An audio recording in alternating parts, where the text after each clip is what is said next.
Hey travel besties, it's Allison. Welcome back to my channel. Today, our lens shifts slightly.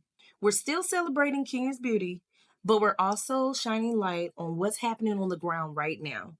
Let's explore with awareness and respect.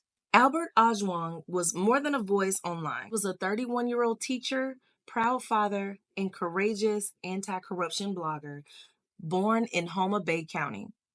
Known for exposing police misconduct on X/Twitter, he was arrested on June 6th during questioning over alleged defamation of the Deputy Inspector General. 2 days later, he was declared dead in Nairobi's Central Police Station, initially blamed on self-inflicted injuries. Albert was a newlywed with an infant child, leaving behind his grieving father, Meshach, and wife, Nevanina. Meshach described his son as trustworthy and nonviolent, a devoted educator who had resigned from teaching to start a small charcoal business. His final message was to ask his father to pick him up from the station the next morning. But the official story unraveled quickly. A government pathologist found severe head trauma, neck compression, and widespread bodily injuries, clear signs of assault, contradicting police claims. President Ruto later acknowledged Ojwang died at the hands of the police, and the Inspector General publicly recanted the suicide narrative. Nationwide outrage followed. Hundreds took to the streets in Nairobi and Homa Bay, blocking roads and chanting, "No justice, no budget," symbols of deep mistrust in state forces. Protesters demanded full accountability as tear gas was deployed to disperse them. The Independent Policing Oversight Authority has identified 6 officers involved.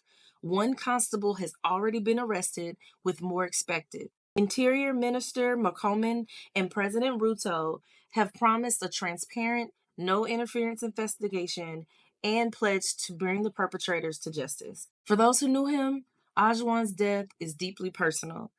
His father called it shocking that his son was alone in custody, and human rights advocates are calling this a pivotal moment to challenge systemic police impunity and safeguard voices like Albert's for Kenya's future. As we explore the beauty of Kenya, we carry with us the memory of Albert, a reminder that respect, justice, and accountability are as important as adventure. Let's honor his legacy by seeking truth in every journey. Economically, Kenya is wrestling with a heavy debt, about 66% of GDP.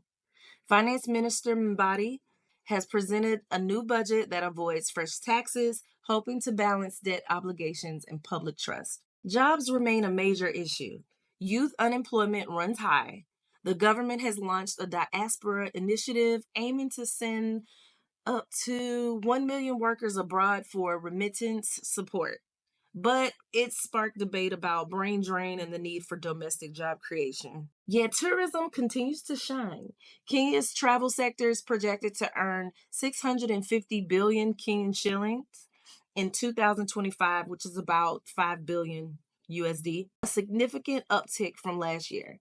Iconic spots like Masai Mara, the adventurous coastlines, and Nairobi's Bomas continue to attract travelers. Now, cancellations have occurred during protest periods, especially in Nairobi, but largely life goes on, with hospitality operators calling for calm to protect the visitor experience. At street level, people still hustle, schools are open, guides are welcoming tourists. Domestic travel is booming, with Kenyans traveling locally more than ever. So while Nairobi and other cities face serious political unrest and calls for reform, most of the country beats to a daily rhythm of work, culture, and nature. That's the dual story of Kenya right now. A nation striving for accountability and progress, even as it welcomes explorers and adventurers from around the world. If you're planning a visit, stay informed, check travel advisories, be aware of local situations, and you'll witness Kenya's extraordinary beauty and enduring spirit. Thanks for watching. Please like, subscribe, and hit the bell. Until next time, happy exploring.